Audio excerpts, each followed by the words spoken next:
नमस्कार दोस्तों, कैसे हैं आप लोग। चलिए आज आप लोगों को फिर से एक नई चर्चा सुनाते हैं। बहुत ही सुंदर चर्चा आप लोगों को आज हम सुनाने जा रहे हैं कि कैसे एक गरीब भक्त के घर में फूल बेलपत्र भांग आग धतूरा सब सोना चांदी हीरा मोती जवाहरात रुपया पैसा बन गया। कैसे शिव गुरु की कृपा उस भक्त को मिला, गरीब भक्त को शिव गुरु की कृपा कैसे प्राप्त हुआ, वही चर्चा आज हम करने जा रहे हैं। आप लोग यह चर्चा पूरा सुनिए, तभी आप लोगों का भी सारा दुख शिव गुरु की कृपा से दूर हो जाएगा और शिव गुरु की असीम अनुकंपा आप सभी लोगों को प्राप्त होगा। तो कथा अंत तक सुनिए। वैसे भी जानते ही हैं, कोई भी कथा हो आधा अधूरा नहीं सुनना चाहिए। तो चलिए आप लोगों को बताते हैं इस कथा के माध्यम से कि कैसे शिव गुरु की कृपा से एक गरीब भक्त का घर सोना चांदी हीरा मोती जवाहरात रुपया पैसा से भर गया। तो चलिए कथा शुरू करते हैं। एक गरीब मजदूर था, उसकी पत्नी थी, उसका 3 बच्चा था।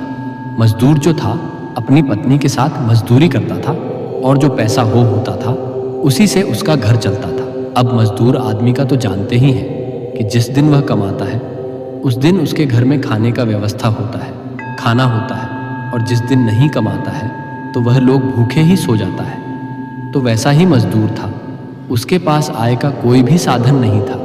सिर्फ मजदूरी करके ही जो भी पति पत्नी कमा के लाता उसी से उसका घर चलता था। अब तो जानते ही हैं कि कभी मजदूरी मिलता है, कभी नहीं भी मिलता है, तो बहुत दुख में ही कहिए तो जीवन कट रहा था दोनों पति पत्नी का और उसके 3 बच्चों का। अब दोनों पति पत्नी जो था वह महादेव जी का परम भक्त था। वो दोनों शिव को अपना गुरु बनाया था, दोनों शिव शिष्य बना था। पति भी शिव शिष्य बना था और पत्नी भी शिष्या बनी थी। तो दोनों महादेव जी को बहुत मानता था, दोनों महादेव जी को गुरु बनाया था और दोनों महादेव जी का ध्यान करता, पूजा पाठ करता। लेकिन प्रभु से कभी कोई शिकायत नहीं करता। दोनों आनंद में अपना जीवन बिता रहा था, कम ही कमा रहा था लेकिन खुशहाली से जी रहा था। अब देखिए, दोनों पति पत्नी का एक नियम था कि जहां भी चर्चा होता उस गांव में आसपास जहां भी दोनों पति पत्नी सुन लेता कि शिव चर्चा हो रहा है तो दोनों पति पत्नी बिना बुलाए ही वहां पहुंच जाता था। अब देखिए, ये दोनों पति पत्नी तो गरीब था। शिव चर्चा में जो कोई भी जाता है तो अपने स्वेच्छा से, अपने सामर्थ्य के अनुसार कुछ ना कुछ लेकर जाता है। कोई लेकर जाता है, कोई नहीं भी जाता है, लेकिन पराये लेकर ही जाता है अपने सामर्थ्य के अनुसार। लेकिन वह दोनों पति पत्नी जो था, उन दोनों के पास तो रुपया पैसा रहता नहीं था। तो दोनों क्या करता, जहां भी चर्चा होता ना तो दोनों फूल बेलपत्र भांग आग धतूरा ले लेता था, तोड़ लेता था इधर उधर से, और वही लेकर शिव चर्चा में जाता था और कहता था कि मेरे नाम से इसको चढ़ दीजिए, शिव चर्चा में मेरे नाम से प्रभु के ऊपर चढ़ दीजिए। अब यह जो पति पत्नी फूल बेलपत्र लेके जाता था, जिसके भी घर तो किसी को पसंद आता था, किसी को नहीं पसंद आता था, किसी किसी को बहुत गुस्सा लगता था कि देखो कभी प्रसाद लेके नहीं आता है, फूल बेलपत्र भांग आग थोड़ा लेके चला आता है। ये नहीं कि प्रसाद लेके आए तो किसी किसी को बुरा लगता कि कह दे इसको, लेकिन नहीं कहता था। और कोई कोई कहता कि चलो ठीक है, जो उसको हुआ, जो उसके सामर्थ्य में है, जो उसको चला बना लाया, तो उसको इज्जत कोई कोई देता, कोई कोई कहता बैठो, और कोई कोई उसको बैठने के लिए भी नहीं पूछता था क्योंकि वो फूल बेलपत्र लेकर जाता था जिसके भी घर जाता था।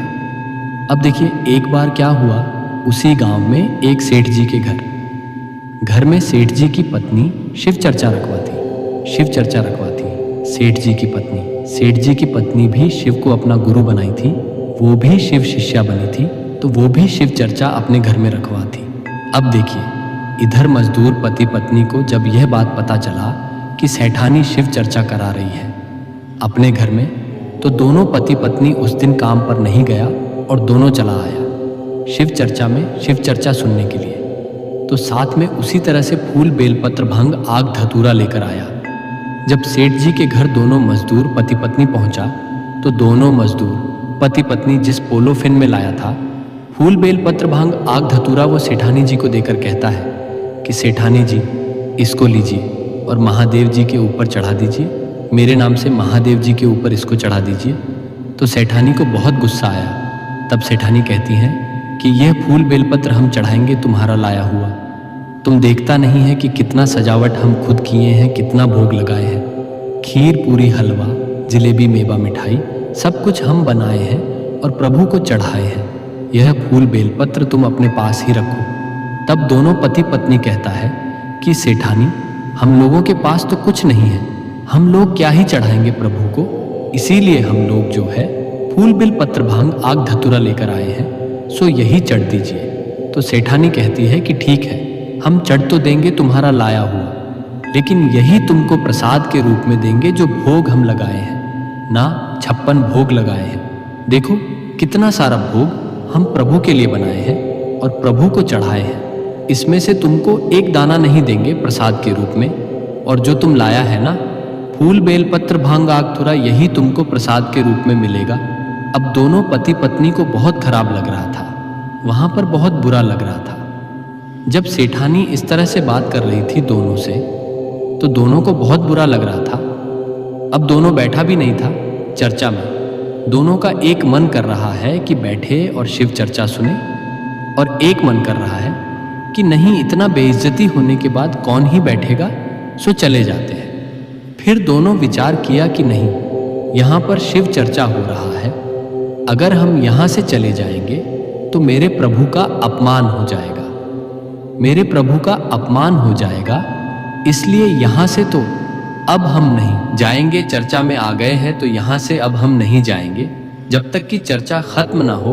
तो दोनों पति पत्नी सेठानी से कहता है कि आपको जो अच्छा लगे वही कीजिएगा, जो हम लाए हैं वही हमको दे दीजिएगा प्रसाद के रूप में, लेकिन शिवच से हमको मत भगाए, हमको सुनने दीजिए। तो दोनों पति पत्नी वहां पर बैठ गया। शिव चर्चा जब समाप्त हो गया, खत्म हो गया, तो जब प्रसाद देने लगी सबको सेठानी, तो सेठानी क्या की, वही फूल बेलपत्र भांग आग धतूरा ली, एक कागज में और लपेट के दे दी दोनों पति पत्नी को कि लो रखो, तुम लोग जो लाया वही ना तुमको देंगे, सो लो, यही तुमको प्रसाद मिलेगा। दोनों उस प्रसाद को लिया और अपने माथे से लगाया और वहां से निकल गया। दोनों पति पत्नी उसको लेके निकल गया, अपना लाया हुआ जो लेके गया था उसको लेके निकल गया। अब देखिए, चलते चलते रास्ते में एक कुआं था, उसी के घर के पास एक कुआं था। तो दोनों मजदूर पति पत्नी क्या देखता है कि कुआं पर 2 बुजुर्ग बैठा हुआ है, एक बूढ़ा और एक बूढ़ी माँ बैठी हुई है। तो दोनों पति पत्नी गया वहां पर और पूछता है दोनों बुजुर्ग से कि क्या बात है, आप दोनों यहाँ क्यों बैठे हुए हैं। तब दोनों बुजुर्ग पति पत्नी कहता है कि देखो, हम दोनों को बहुत तेज प्यास लगा है, हम दोनों को बहुत प्यास लगा है, सो मेरे पास तो कुछ नहीं है, कैसे कुआं से पानी निकाले समझ नहीं आ रहा है बच्चा, तुम दोनों हम दोनों को पानी पिलाए। तो मजदूर पति पत्नी कहता है कि हाँ, क्यों नहीं पिलाएंगे, अभी पिलाते हैं, बगल में ही मेरा घर है, वहां से बाल्टी और रस्सी लेकर आते हैं और आप दोनों को पानी पिलाते हैं। तो मजदूर की पत्नी जो थी वो चली गई रस्सी और बाल्टी लाने के लिए, और मजदूर कुआं पर ही रहा, दोनों बुजुर्ग के पास वहीं पर रहा। जब मजदूर की पत्नी बाल्टी और रस्सी लेकर आई तो मजदूर कुआं से पानी निकाला और दोनों बुजुर्ग को पानी पिलाया। अब शाम भी हो गया था। दोनों बुजुर्ग जब पानी पिया तो दोनों कहता है कि हम दोनों का कोई नहीं है, सो हम दोनों को भूख भी लग गया है, शाम हो गया है, कहाँ जाएंगे, कुछ दिखता भी नहीं है, शाम में हम दोनों को दिखता भी नहीं है और भूख भी लग गया है, मेरा अपना कोई नहीं है। तो दोनों मजदूर पति पत्नी कहता है कि आप दोनों परेशान क्यों हैं, आप दोनों मेरे घर चलिए, आप दोनों का कोई नहीं है तो हम दोनों हैं, आप दोनों मेरे घर चलिए, वहां आपको हम भोजन कराएंगे। अब दोनों पति पत्नी कहता है बुजुर्ग पति पत्नी कि हम दोनों तो चल भी नहीं पा रहे हैं, सो तुम्हारे घर कैसे जाएंगे। तो मजदूर पति पत्नी क्या कि बूढ़ी मैया जो थी, बूढ़ी माता को मजदूर की पत्नी पकड़ के ले गई और बूढ़ा बाबा जो था उसको मजदूर पकड़ के धीरे धीरे अपने घर लेके गया। दोनों को खटिया पर बैठाया और जो है मजदूर की पत्नी जो थी वह चली गई रोटी बनाने के लिए। घर में थोड़ा सा आटा था तो सोची कि रोटी बना देते हैं। जैसे मजदूर लक्ष्मण पति पत्नी घर पहुंचा कि तीनों बच्चा आ गया अपने माता पिता के पास पूरा खुश होकर कि प्रसाद लाई होगी, मेरी माँ मेरे पिताजी प्रसाद लाए होंगे। शिव चर्चा में गए थे तो तीनों बच्चा प्रसाद मांगने लगता है कि माँ प्रसाद दो ना, सिर्फ चर्चा से आई हो, प्रसाद तो मिला ही होगा। तब बहुत दुखी मन से मजदूर पति पत्नी कहता है अपने बच्चों से कि आज हम दोनों को प्रसाद नहीं मिला है। सो देखो, जो फूल बेल पत्र भंग आग धतुरा लेकर गए थे ना सेठानी, वही लौटा के दी है। तो बच्चा लोग कहता है कि कोई बात नहीं है माँ, आप लोग दुखी मत होइए, इस बार नहीं मिला तो क्या अगला बार मिलेगा, जब कहीं चर्चा होगा ना तो अगला बार लेके आइएगा। तब मजदूर की पत्नी जो है वह कागज निकाल के अपने बच्चे को देती है और कहती है जाओ इसको ताखा पे रख दो, जहां पर पूजा करते हैं ना वहीं पर जाके रख दो इसको। तो उसका बच्चा लिया, वो कागज जाके पूजा स्थान पर रख दिया। एक ताखा था जहां दोनों पति पत्नी पूजा करता था, एक प्रतिमा को रखकर वहां धूप दीप दिखाता था। तो बोला कि वहीं पर रख दो। तो बच्चा गया वह कागज लेके और वहीं ताखा पर रख दिया। अब इधर देखिए, जो बुजुर्ग दोनों उसके घर में आया था, बूढ़ा और बूढ़ी दोनों को तो भूख लगा था। तो मजदूर की पत्नी सोची कि घर में थोड़ा सा आटा है, सो रोटी बना देते हैं। तो वह गई रोटी बनाने के लिए। तभी उसका बच्चा कहता है कि माँ, दोनों दादा दादी कितना बूढ़ा है, सो रोटी खा नहीं पाएगा, सूखा रोटी कैसे खाएगा, कैसे चबाए, और घर में तो कुछ है भी नहीं, सो जल्दी से हलवा बना दो। हलवा जो है दोनों को खाने में बनेगा और जल्दी बन भी जाएगा। दोनों को बहुत जोर से भूख लगा है, इसीलिए माँ तुम हलवा बना दो और दोनों दादा दादी को दे दो, खाने के लिए अच्छी तरह से दोनों खा लेगा, हलवा को तो चबाना नहीं पड़ता है। अब बच्चे का बात सुनकर मजदूर की पत्नी के आंख में आंसू आ गए। फिर वह कहती है कि ठीक है बेटा, सो हम हलवा ही बना देते हैं। मजदूर की पत्नी क्या कि उस आटा का हलवा बना दी, और हलवा जब बन गया तो दोनों बुजुर्ग को ले जाके दी। दोनों बुजुर्ग उसको खाया, दोनों का आत्मा तृप्त हो गया। दोनों बुजुर्ग का आत्मा तृप्त हो गया, दोनों को भूख लगा था तो दोनों खा लिया। और इधर जो थोड़ा सा हलवा बचा हुआ था उसमें अपने तीनों बच्चों को दे दी, खुद भी एक गिलास पानी पी ली और अपने पति को भी पानी दे दी पीने के लिए कि हम लोग एक दिन नहीं खाएंगे तो क्या ही हो जाएगा। तो उसका पति भी खुशी खुशी पानी पी लिया, दोनों पति पत्नी पानी पी लिया, बच्चा भी हलवा खाया और दोनों बुजुर्ग भी हलवा खा लिया। अब रात हो गया था तो दोनों बुजुर्ग को खटिया पर सोने के लिए दे दी, अच्छी तरह से बिछावन लगा दी मजदूर की पत्नी, और सोने के लिए बोली कि आप दोनों खटिया पर सोइए। वहीं नीचे में एक बिछावन बिछा ली और खुद अपने बच्चों के साथ अपने पति के साथ वहीं पर सो गई। अब देखिए, जब आधा रात हुआ तो उसके घर में क्या हुआ पता है? एक सांप घुस गया, एक नाग उसके घर में घुस गया। अब नाग का फुफकार सुनकर मजदूर की पत्नी का नींद खुल गया। सब कोई सोया हुआ था, लेकिन मजदूर की पत्नी का नींद खुल गया। जैसे आंख खुलती है तो देखती है कि घर में तो सांप घुस गया है। अब जैसे सांप को देखी उसको डर लगने लगा। अब सांप को देख के तो किसको डर नहीं लगेगा, तो मजदूर की पत्नी को भी डर लग गया, लेकिन वह चिल्लाई नहीं। वह हाथ जोड़कर भगवान से प्रार्थना करने लगी कि हे प्रभु, अपने साज श्रृंगार का सामान मेरे घर में क्यों छोड़ दिए हैं? मेरे घर में गेस्ट आए हुए हैं, मेरे घर में मेहमान आए हुए हैं, दोनों वृद्ध हैं, दोनों बुजुर्ग हैं, सो दोनों डर जाएगा। आपके साथ श्रृंगार को देखकर मेरा बच्चा डर जाएगा, इसलिए हे प्रभु, अपना साज श्रृंगार अपने पास ही रखिए, यहाँ से ले जाइए। जैसे प्रार्थना की तुरंत वहां से नाग देवता लुप्त हो गए। कहाँ गए पता भी नहीं चला। अब नाग देवता तो वहां से चले गए, मजदूर की पत्नी सो गई। जब सुबह हुआ तो दोनों बुजुर्ग, दोनों मजदूर पति पत्नी से कहता है कि अब हम दोनों चलते हैं, सुबह हो गया है, सो अब हम दोनों अपना घर चलते हैं। तो मजदूर कहता है कि आप दोनों अभी मत जाइए, देखिए आपके घर में तो कोई है भी नहीं, सो खाना पना खाकर जाइएगा। आप दोनों के खाने का इंतजाम हम दोनों कर देंगे, सो आप दोनों खाना खा के जाइएगा। लेकिन खाना बनने में थोड़ा लेट लगेगा, क्योंकि मेरी पत्नी और हम दोनों का नियम है कि बिना नहाए बिना पूजा किए खाना नहीं बनाते हैं और ना ही खाते हैं। हम दोनों शिव को अपना गुरु बनाए हैं, इसलिए सुबह उठकर स्नान ध्यान करके शिव जी का पहले पूजा पाठ करते हैं, उनका ध्यान करते हैं, फिर खाना बनाते हैं, फिर खाते हैं। तो आप लोगों को कुछ देर रुकना पड़ेगा। तो दोनों बुजुर्ग बोला कि कोई बात नहीं है, हम दोनों रुक जाएंगे। अब देखिए, मजदूर जो था वो बड़ा बूढ़ को नहला दिया, बूढ़ा जो था उसको नहला दिया, कपड़ा बदल दिया, और मजदूर की पत्नी जो थी वह बुजुर्ग महिला को नहला दी और उसका कपड़ा बदल दिया। दोनों बूढ़ा बूढ़ी को नहला कर खटिया पर बैठा दिया और खुद भी नहा ली, अपने बच्चों को नहला दी, मजदूर भी नहा लिया। अब जो है दोनों मजदूर पति पत्नी अपने तीनों बच्चों को लेकर घर में जो पूजा करती थी, एक शिवलिंग रखी थी, उसका रोज जलाभिषेक वो करती थी, रोज भगवान को फूल बेल पत्र धूप दीप दिखाती थी। तो दोनों मजदूर पति पत्नी अपने तीनों बच्चों के साथ बैठ गया पूजा करने के लिए। अब देखिए दोनों मजदूर पति पत्नी जो था, जो जल चढ़ा रहा था ना, शिवलिंग के ऊपर तो जल चढ़ा रहा था, शिवलिंग के ऊपर, लेकिन जल गिर रहा था दोनों बुजुर्ग के पैर पे। इधर जो है फूल बेल पत्र चढ़ा रहा था शिवलिंग पर, वहीं शिवलिंग से कुछ फूल बेलपत्र अपने आप दोनों बुजुर्ग के पैर पर आ जाता था। भांग चढ़ाता था शिवलिंग के ऊपर, उधर से थोड़ा सा भांग इधर दोनों बुजुर्ग के पैर पे चढ़ जाता था।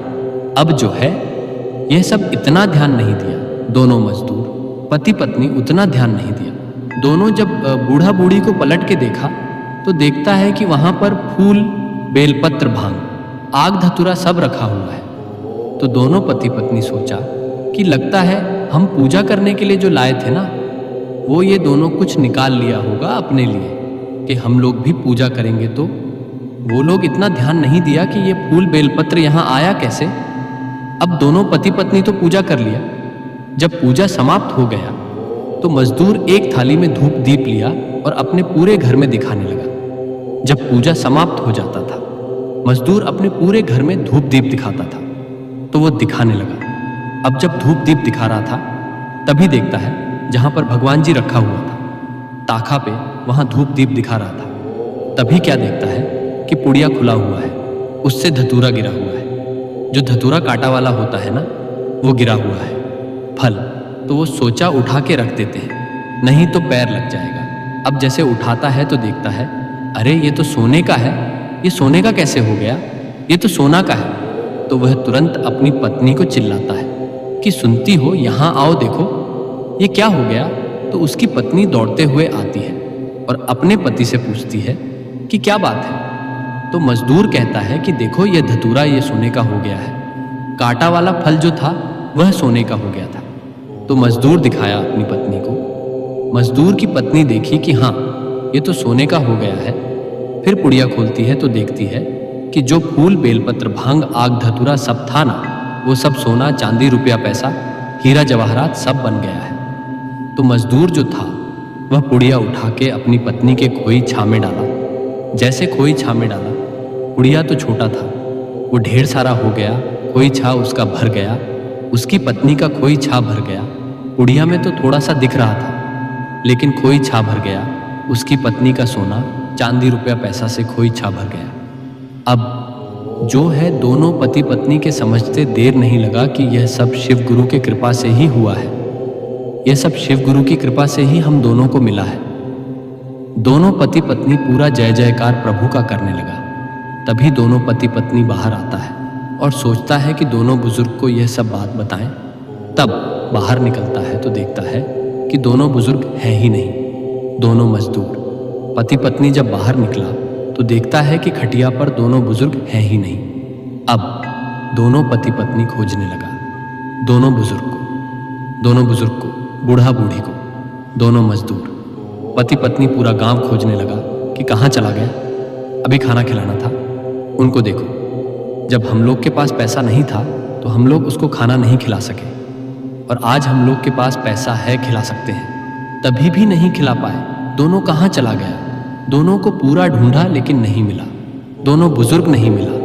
दोनों पति पत्नी दुखी मन से अपने घर में आंख बैठ गए और आपस में बात करने लगा कि बताओ, रात में दोनों बुजुर्ग आया, अपने घर में तो कुछ नहीं था, अच्छा कि हम दोनों उसको खिला सके। घर में सिर्फ आटा था तो हलवा बना के खिलाए। अभी इतना धन हम दोनों के पास हो गया है अपने पास कि दोनों बुजुर्ग को अच्छी तरह से भोजन कराते, दोनों को अपने पास ही रख सकते थे। लेकिन दोनों कहाँ चला गया, मिल ही नहीं रहा है।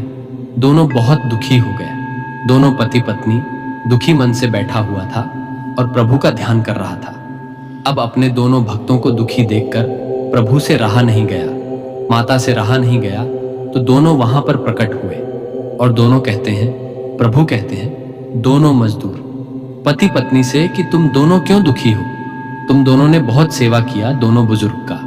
तब दोनों पति पत्नी कहता है कि प्रभु आपको पता है, यह सब बात देखिए, दोनों बुजुर्ग कहाँ चला गया, हम दोनों सेवा नहीं कर सके। तब प्रभु मुस्कुराते हैं और कहते हैं कि वह दोनों बुजुर्ग हम ही दोनों थे, दोनों बूढ़ा बूढ़ी का रूप धारण करके हम ही दोनों आए थे तुम दोनों का परीक्षा लेने के लिए। तुम दोनों अपने परीक्षा में सफल हो गए। तुम दोनों हम दोनों को नहलाया, भोजन खिलाया, पूजा किया, सब कुछ किया। इसी से खुश होकर तुम्हारा घर धन धान्य से भर दिए। अब तुम दोनों अपने बच्चों के साथ अपना जीवन सुखी पूर्वक बिताओ। ऐसा बोल के प्रभु वहां से अंतर्ध्यान हो गए। अब देखिए मजदूर पति पत्नी का घर सोना चांदी हीरा मोती जवाहरात से भर गया था, रुपया पैसा का कोई कमी नहीं रहा। तो दोनों मजदूर पति पत्नी अपना एक घर बनवाया, बहुत सुंदर घर बनवाया। जब घर बन गया ना, तो दोनों सोचा कि चलो घर तो बन गया, अब घर में शिव चर्चा रखवा है। शिव गुरु की कृपा से ही आज हम दोनों का घर बना है। आज हम दोनों का घर बना नहीं तो खाने तक का हम लोग को नहीं पड़ता था। आज इतना अच्छा घर बनाए हैं तो घर में शिव चर्चा करवाते हैं। दोनों पति पत्नी अपने घर में शिव चर्चा रखवाया। पूरे गांव में निमंत्रण दिया कि शिव चर्चा में आना है, पूजा में प्रसाद खाना है और खाना खा के अपना घर जाना है। सबको मेरे घर में खाना खाना है, शिव चर्चा के बाद खाना खाना है, फिर अपना घर जाना है। तो पूरा गांव में निमंत्रण दिया शिव चर्चा का और खाना खाने का, कि प्रसाद भी खाना है और खाना भी खाना है। अब देखिए, जब शिव चर्चा में गांव वाला सब आया तो साथ में सेठानी भी आई। सेठानी को भी निमंत्रण मिला था तो सेठानी भी आई शिव चर्चा में। जब सेठानी आई शिव चर्चा में तो देखती है सेठानी कि सेठानी के घर से भी अच्छा घर इस मजदूर पति पत्नी ने बनाया। मजदूर पति पत्नी का घर सेठानी के घर से भी ज्यादा अच्छा था और पूजा भी बहुत धूमधाम से करवा रहा था, शिव चर्चा बहुत धूमधाम से करवा रहा था। तब सेठानी मजदूर पति पत्नी से कहती है कि तुम लोग के पास इतना रुपया पैसा कहाँ से आया? तुम लोग के पास तो प्रसाद ले जाने का पैसा नहीं रहता था तुम लोग भांग आग धतूरा फूल बेलपत्र लेके जाता था। आज इतना धन कहाँ से आ गया कि इतना आलीशान मकान बनवा लिया तुम लोग और इतना भोज भात कर रहा है, पूजा कर रहा है। कहाँ से आया रुपया? पैसा चोरी किया क्या? तो दोनों मजदूर पति पत्नी मुस्कुराता है और कहता है सेठानी से कि सेठानी, यह सब आपके वजह से ही हम दोनों को मिला है, यह धन दौलत आपके वजह से ही मिला है हम दोनों को। तब सेठानी कहती है कि मेरे वजह से मिला है। मेरे वजह से कैसे मिला तुम दोनों को इतना धन दौलत? हम तो ऐसा कुछ नहीं किए। तब दोनों मजदूर पति पत्नी कहता है कि सेठानी, अगर उस दिन आप हमको मेरा लाया हुआ फूल बेलपत्र भांग आग धतूरा नहीं देती प्रसाद के रूप में, तो शायद इतना सारा धन मेरे पास नहीं होता। आप जो हमको फूल बेलपत्र भांग आग धतूरा दी थी ना, वही सब सोना चांदी हीरा मोती जवाहरात बन गया। शिवगुरु की कृपा से शिवगुरु का कृपा हुआ कि वह प्रसाद सोना चांदी हीरा मोती जवाहरात बन गया। तो कहीं ना कहीं आपके वजह से ही यह सब हुआ है। अगर उस दिन आप हम दोनों का अपमान नहीं करती तो शिवगुरु शायद हम दोनों पर खुश नहीं होते। अब जैसे यह बात सेठानी सुनी, उसको बहुत बुरा लगा, उसको बहुत बुरा लगा। वह सोचने लगी कि हमको ऐसा नहीं करना चाहिए था। दोनों पति पत्नी के साथ आखिर हम भी शिव भक्त हैं। तब सेठानी जो है, दोनों मजदूर पति पत्नी से क्षमा मांगती है और शिव गुरु से भी क्षमा मांगती है कि हे प्रभु, हमको माफ कर दीजिए, हमको ऐसा नहीं करना चाहिए। हम तो खुद शिव भक्त हैं और दूसरे शिव भक्त का, अपने ही भाई का अपमान किए। प्रभु हमको क्षमा कर दीजिए, हमको ऐसा नहीं करना चाहिए। सेठानी के समझ में आ गया था। तो इसीलिए कहते हैं कि कभी भी किसी का अपमान नहीं करना चाहिए, चाहे छोटा हो या बड़ा हो, किसी का अपमान नहीं करना चाहिए। और भगवान जो है वो 5 भोग से खुश नहीं होते हैं। भगवान जो है वह भाव से खुश होते हैं। आपका भाव देखते हैं कि आपके पास कितना भाव है, कितना श्रद्धा है। उनके लिए भगवान वही देखते हैं, ना कि भगवान 56 भोग देखते हैं कि आप कितना चढ़ाई। भगवान को आप क्या ही चढ़ा दीजिएगा, हम क्या ही चढ़ा देंगे। सब कुछ तो उन्हीं का है।